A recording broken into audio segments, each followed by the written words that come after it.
Ahoj všichni, vítáme vás u tohohle prvního našeho videa. Já jsem Davík.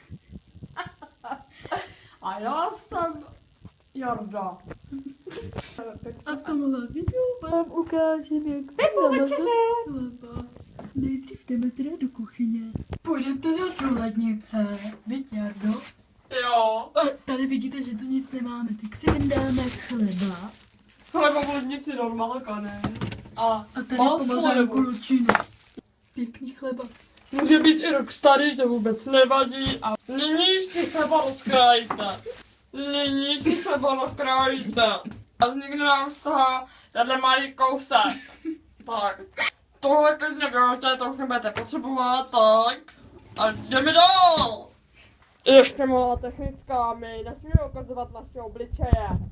Nyní si chleba namažete. Vezmete ho do ruky a mažete zprava doleva. Mňam, už se těším. Mňam.